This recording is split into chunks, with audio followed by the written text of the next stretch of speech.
Hey, this is Seth Parnell, the minister at the Portia Church of Christ, and this is episode 187 of the Midweek Bible Study. Hope that you are doing well.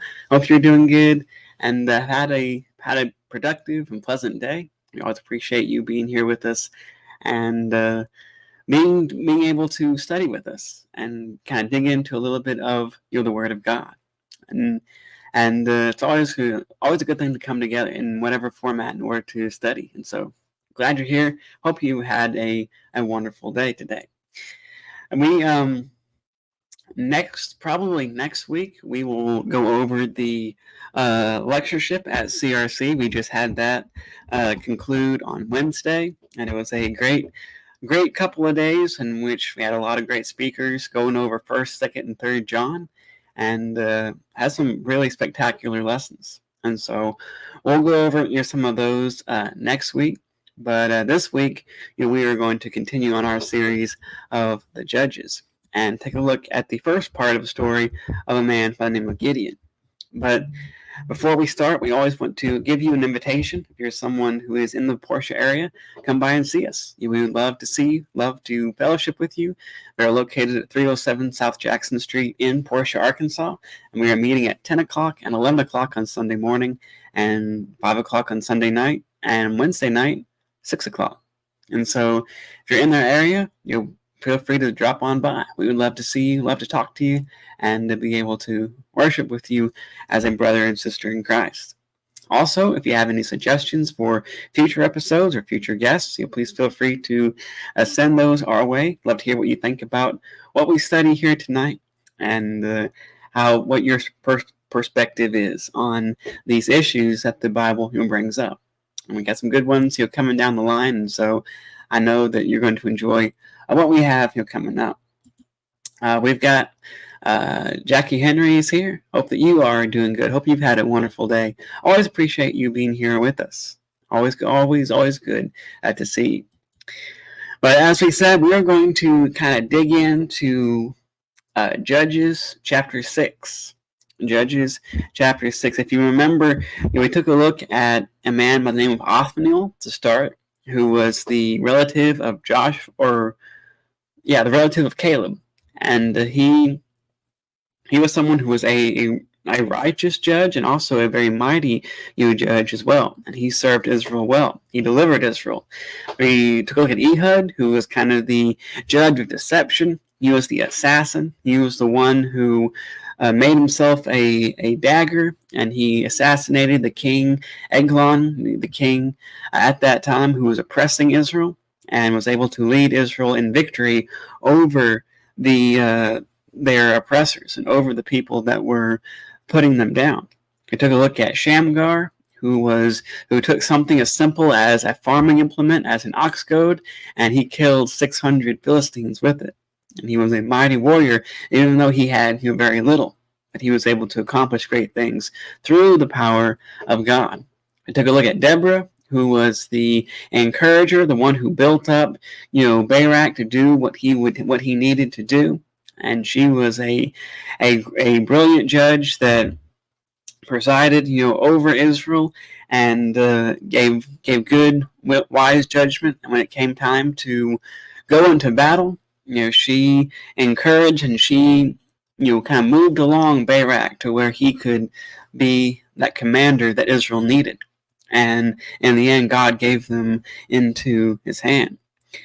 But back in, at the end, that's what we find in Judges chapter 4. In Judges chapter 5, we have the song of Deborah and Barak, and where they recount how, in kind of a musical form, how the glory of God was manifest in what happened that day. It's really an excellent song. I encourage you to read Judges chapter 5 and look at that song. It's really a brilliant thing to see.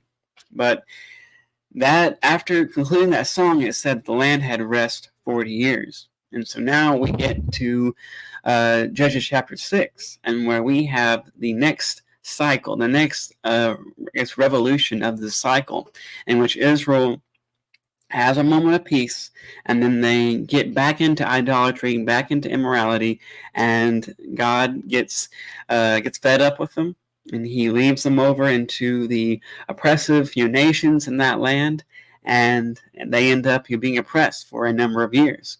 In this case, it's going to be 7 years that the country of Midian and a conglomerate of other nations is going to oppress Israel before they get a chance. I finally realized they need to cry out to God. But Donna is here. She says Vonda and I are watching. Good to see you guys here. Hope that you are doing well. Always good to see you. And we also got Ted Knight here as well. Hope you are doing good.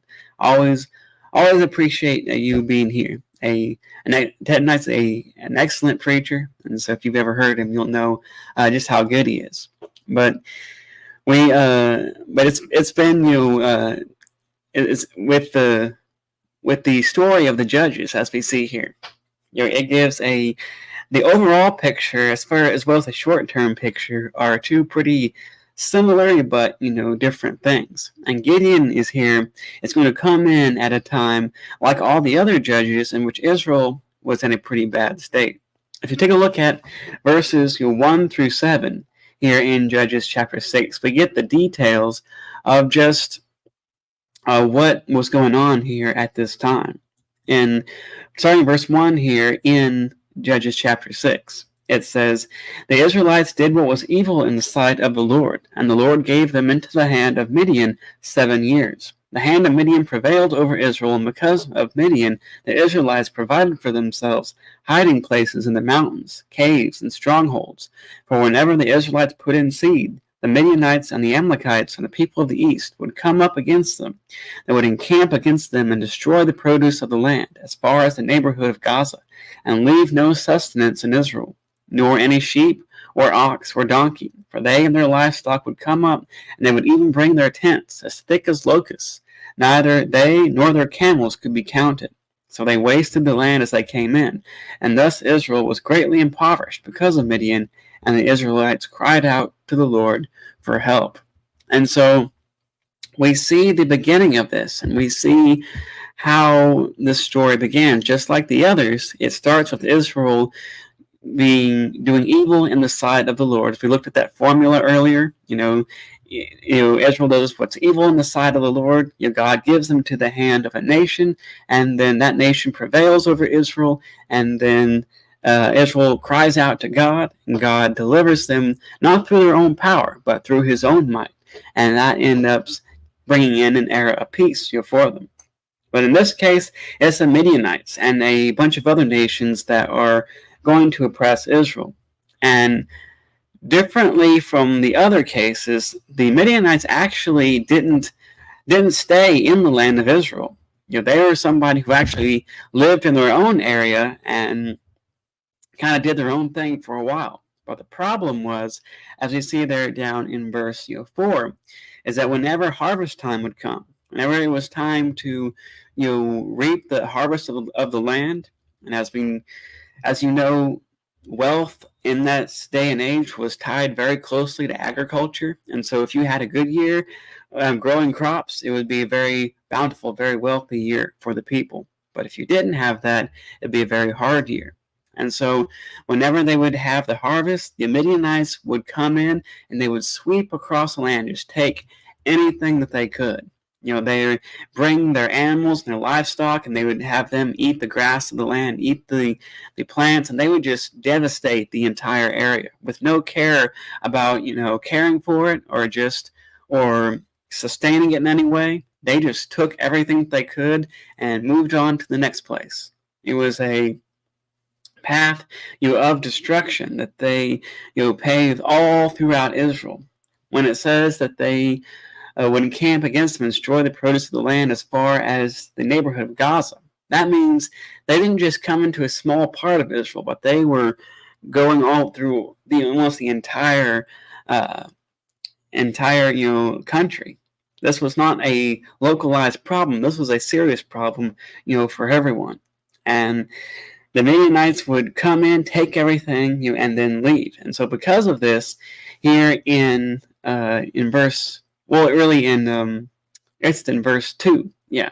It says the hand of Midian prevailed over Israel because of Midian. The Israelites provided for themselves hiding places in the mountains, caves, and strongholds. And so instead of living in their houses or living in the city, because of the Midianites, they would pack up and move and live in a cave or a stronghold for a time, and until the Midianites left the area. And so it says that they were greatly impoverished because of Midian. They couldn't sustain themselves, and they were just getting by, just barely getting by with what they could, because everything was being taken from them. But here in verse 7, we find that they finally come to their senses, and they cry out to the Lord on account of the Midianites.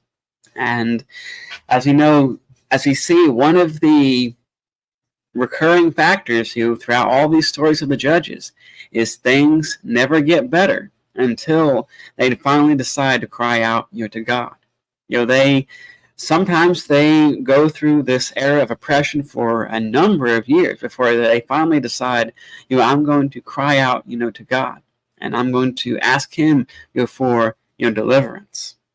It's a wonderful thing to serve the God that we do, to serve the one true and mighty God. And Israel, I think deep down, Israel knew that God was the one who could save them, but it took a long time for them to be humbled enough in order to make that request. Does that ever happen to us? When we're going through our life, do we have to be humbled sometimes before we ask for deliverance, before we ask for help? I know that's happened to me before.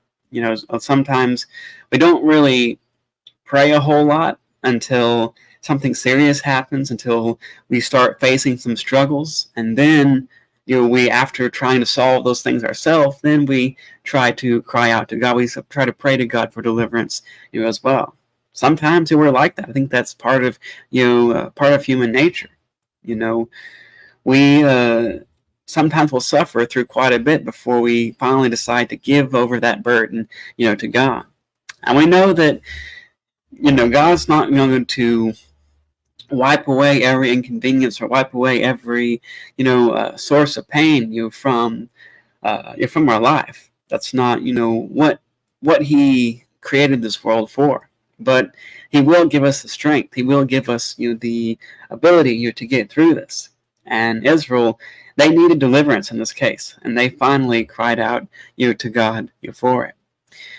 But it's good to see Robert Ferguson. He says, "Greetings from Panama. I hope you're doing well. I hope you're doing good. It's great to see you here with us tonight. I hope things are going good in Panama." And we got Beth Chapman Foster here as well. I hope you are doing good. Appreciate you being here with us tonight.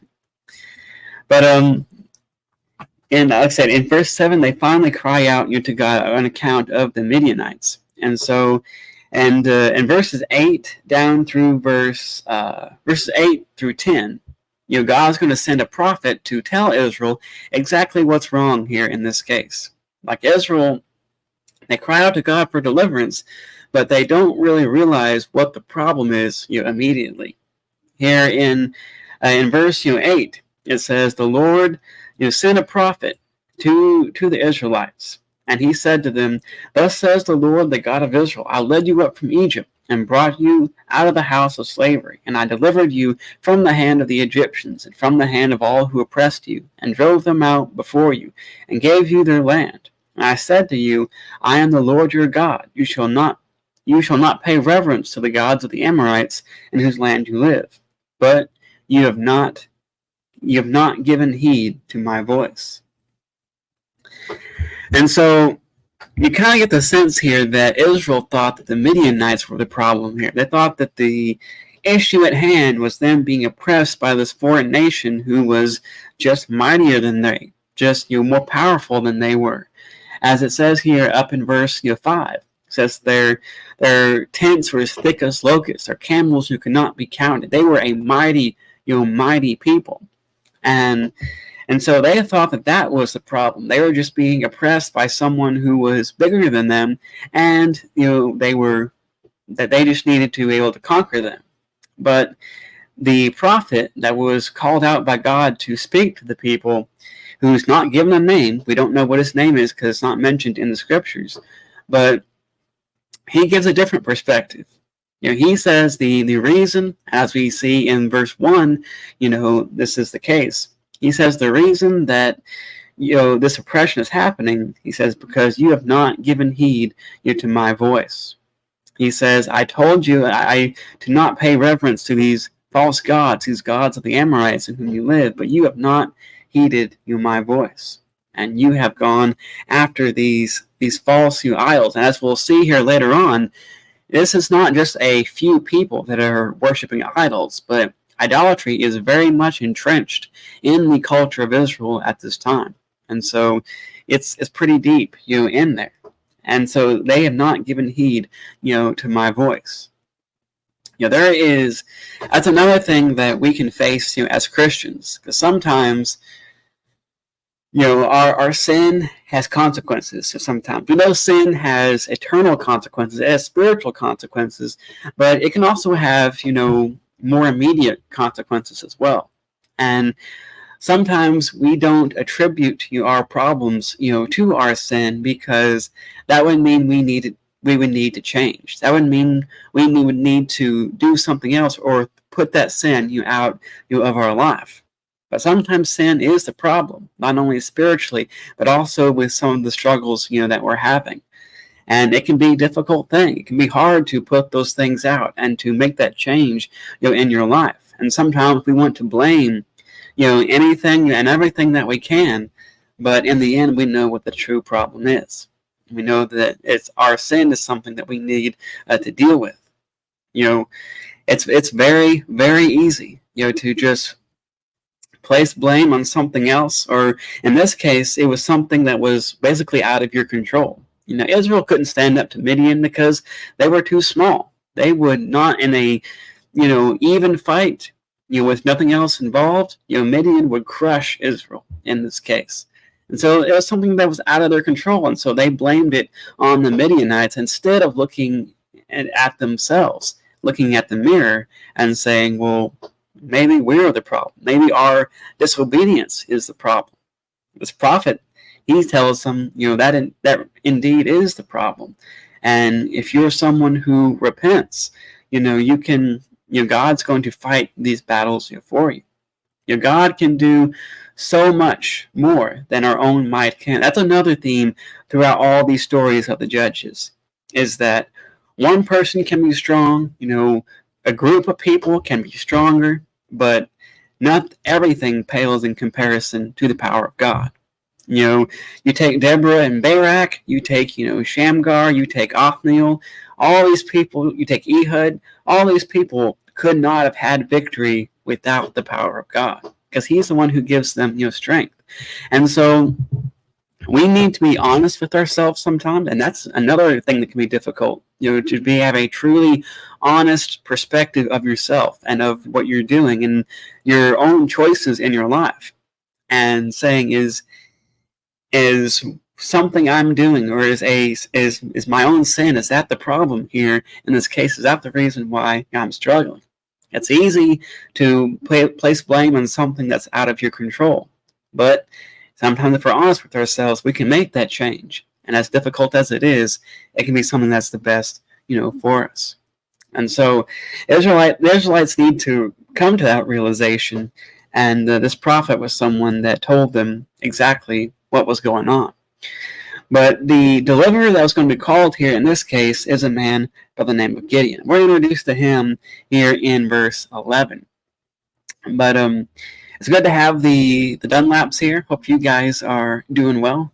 Hope everything's going your way. We always appreciate you guys stopping by. And we also got Farrell Nicholson, another fantastic preacher who is here with us. He says, we reap what we sow. We usually reap more than we sow. Other people occasionally reap what we sow. And they attributes that to Billy Bland. Yeah. That can be a good thing. When you reap what you sow, that can be a good thing or a bad thing, as well. Sometimes the quote's kind of maybe attributed to negative, characteristics, but it can be good things as well. But is other people occasionally reap what we sow. And so you can have your actions can affect other people, and sometimes, and like I said, that also go good ways. Sometimes the suffering that people go through is based upon the decisions that other people have made, and that causes suffering for that individual. And sometimes the good things that we go through and that we have that build us up and that bring us in is also the result of what other people have sown, what decisions that other people have made.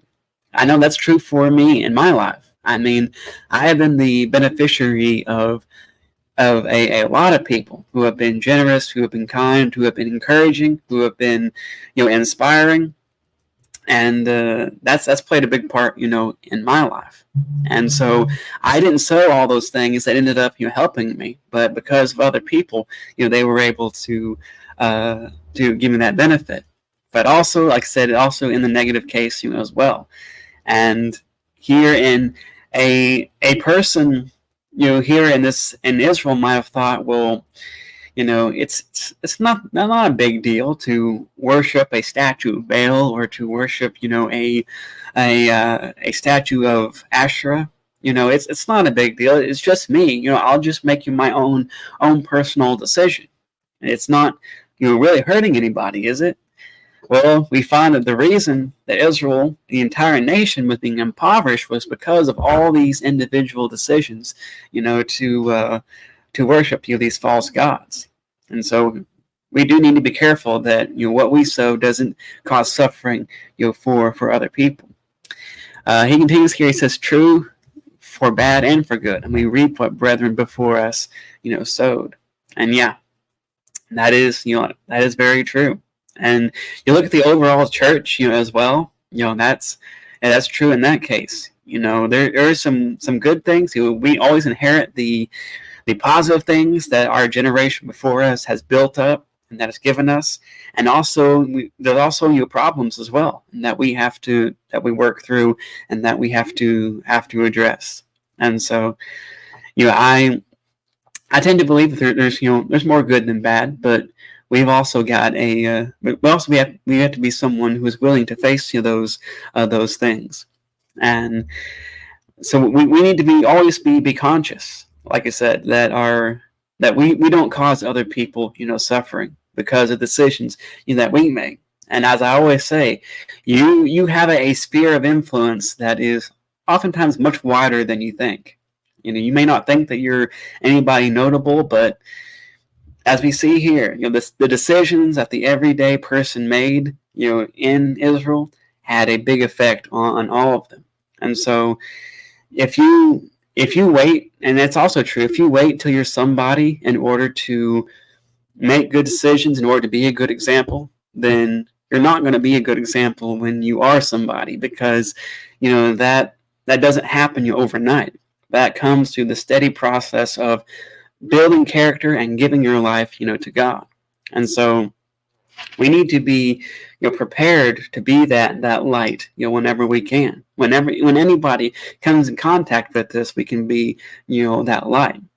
Because like I said, if everyone waits until you're in the spotlight in order to be a good example, then we're going to have some very poor examples for us to follow. But we're introduced here to Gideon. And here in verse 11 it says, "Now the angel of the Lord came and sat under the oak at Ophrah, which belonged to Joash the Abzerite." You can pronounce that as you want. That's a difficult one. But it says, "As his son Gideon was beating out wheat in the winepress to hide it from the Midianites, the angel of the Lord appeared to him and said to him, 'The Lord is with you, mighty warrior.' And Gideon answered him and said, 'But sir, if the Lord is with us, then why has all this happened to us? And where are all his wonderful deeds that our ancestors recounted to us, saying, Did not the Lord bring us up from Egypt?'" And Gideon is one of my favorite judges here in this case because he has a pretty long story. A lot of times we think of Gideon and all the things that he goes through. Sometimes we focus on one story, but the entire length of his story is pretty long. We went over the one verse that has Shamgar in it, but now there's going to be multiple chapters on Gideon.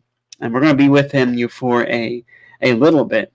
But he has a pretty interesting introduction when you look at him, because here we find him, beating out wheat in a wine press. And if you're familiar with what this situation was, a wine press was usually like a hole in the ground. It was a place that was kind of dug out so that you could make sure that the grapes were crushed in a way that they could make their wine and make the juice come out of it. And so that's what a wine press was. And it was not a place where you would typically thresh wheat. But typically with wheat, you would do the opposite. You go on the top of a hill and you would thresh it to where the breeze would kind of blow off the chaff, and you would be left with the grain. And so you would never thresh wheat in a wine press. But why is Gideon doing this? It says there to hide it from the Midianites. And so he is doing this in order to keep it a secret, and so that they can keep this grain and not have the Midianites steal it. And so it's kind of a not really the most courageous thing. It's kind of a dishonorable thing, you might say, to be doing. But Gideon is doing what he has to. And God approaches him, you're busy at work here in this case, and he says, "The Lord is with you, mighty warrior." Now, to someone who is, doing this and who is, threshing wheat in a wine press, that seems like an odd statement. And Gideon is going to react to this, pretty oddly. He's going to think this is something that's pretty weird, to hear. But he says, "You are a mighty warrior." Now, did Gideon have a decorated military record up to this point? Did he have victories to his name? Did he have armies that he led? Well, no, not at all. He had none of that. Gideon was you might say a nobody here in this case. He hadn't done anything as far as fighting battles that we're made aware of. But yet he's referred to as a mighty warrior. The angel refers to him as something that he will become, and not what he is at the moment. And that's a interesting thing to see. We got Christina is here. Hope that you are doing good, and they're watching from Guyana, and hope all is well with you. Hope all is well with you as well. And there's some wonderful people down there. We wish you all the best, and I know I really enjoyed my time down there, and it's great to be with you guys here during that time. And so hope you guys are doing good. Appreciate you stopping by. But he refers to him as a mighty warrior. And as he said, he wasn't a mighty warrior yet, but he was going to be, in the future. And sometimes, that is a wonderful thing to think about how God works, here in this case. If God, gave us everything that we deserved in the moment, then where would we be? What situation would we be in? We would be pretty lost. We would be people facing destruction. We would be judged for our sins, be found guilty, and then we would have to suffer the consequences. But because God looks to the future, God gives us forgiveness so that we may obtain grace, so that we may obtain salvation, because God gives us that chance for the future, so that we can be a mighty warrior as well, fighting those spiritual battles. We can prosper. We can have part of that promise that God has given us, that He has put forth in His Word. It's a blessing that God gives us what we might become in the future, rather than what we are in the moment. And as he says here with Gideon, he says, "You are a mighty warrior." And there'll be times, spiritually speaking, that you're going to have to fight for your faith. You're going to have to be a mighty warrior. You're going to have to be someone who is strong, someone who is resolute, in your faith, so you can fight off those temptations. You can be someone who puts off those things, so that you can stay true to God. We're going to have to fight some battles, and so we need to be someone who is ready for those situations when they come. A soldier doesn't wait until the fighting starts in order to start training, but he starts training well beforehand. He starts being equipped. He starts being in the right position before the fighting starts so that he can succeed in what he does. And that's what we need to do here in this case. But Gideon is going to respond to with a question, and it's a very common question that you hear even today. He says, "But sir, if the Lord is with us, then why has all this happened here to us?" If there's a question that has been around for forever, this is one of them. If God is for us, if God is real, if God truly loves us, then why has all this happened to us? You don't have to look very far in the world and see, some of the bad things that happen, some of the tragedy that happens out there. Sometimes you don't have to look outside our country, outside our borders to see, bad things happening. And so the reaction of a lot of people is, well, if God really cares for us, then why is these things, happening? And Gideon says, where are his wonderful deeds that our ancestors recounted to us, saying he brought us out of Egypt? But now the Lord has cast us off and given us into the hand of Midian. And the response of the angel here is he doesn't argue with him. He doesn't bring up a list of points of why he's wrong. Instead, he says here in verse 14, he says, go in this might of yours and deliver Israel from the hand of Midian. I hereby commission you. And that's also a fascinating response, because instead of arguing with him, instead of saying this is why you're wrong, the angel says, Gideon, go in this might of yours and deliver Israel from the hand of Midian. Don't complain about it. Don't be someone who talks about it, but go do something about it. Be that deliverer. If you see the need for a deliverer, you be that deliverer for Israel from the hand of Midian. I hereby commission you. That was, Gideon was all stuck on, the suffering that Israel was having and saying, well, God can't really care for us because we're suffering. He wouldn't let that happen for us. But as we saw before, with the voice of the prophet, the reason why they were suffering wasn't because God didn't love them, wasn't because God didn't care for them. God loved Israel, more than anything. But the reason why they were suffering was essentially because of this love, because they were disobedient to God, and God wanted them to turn back, to Him. And so, the angel says, if you are going to talk about this, then go do something. Be, as we hear today, be that change. And so, we've always got to be conscious, ourselves, to be doers of the word and not hearers only, as James says, to be someone who doesn't just talk about the problems of the world or talk about the problems of the church, but someone who works in order to rectify those, who works to be an agent of change in those. There's some things, as we know, that are outside of our control, but many times we can do a lot more than we think we can. And so if we're someone who is willing to be people of action, we can serve God in a pretty big way. And that's something that the lesson that I think we can learn from Gideon here in this case. Now, as I said before, Gideon's one of my favorite judges, and so we could probably talk about his story. We're pretty shallow into it right now. We could probably talk about his story all night, but I'll probably cut it off there. We're already about 36 minutes in. But we'll definitely have to do a part 2 here of Gideon, maybe a part 3. I think it was maybe 5 years ago, maybe it was a long time ago, maybe 6 years ago.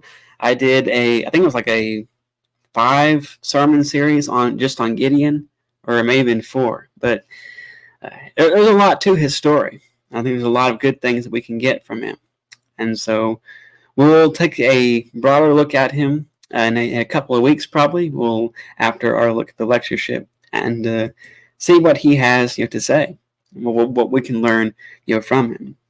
But That will be it for us, and we will be back here next week at 7 o'clock for another episode of the Midweek Bible Study. This is benefited you in some way. Feel free to share it with somebody, and if you're someone who has, like I said, wants to put in your thoughts on what you think about this first part of the story of Gideon, feel free to let us know. Let us know what you think, and we'd love to hear from you. But until next time, until we meet again, I hope you can go out and be the light of the world and glorify God in everything that you do. Catch you next time.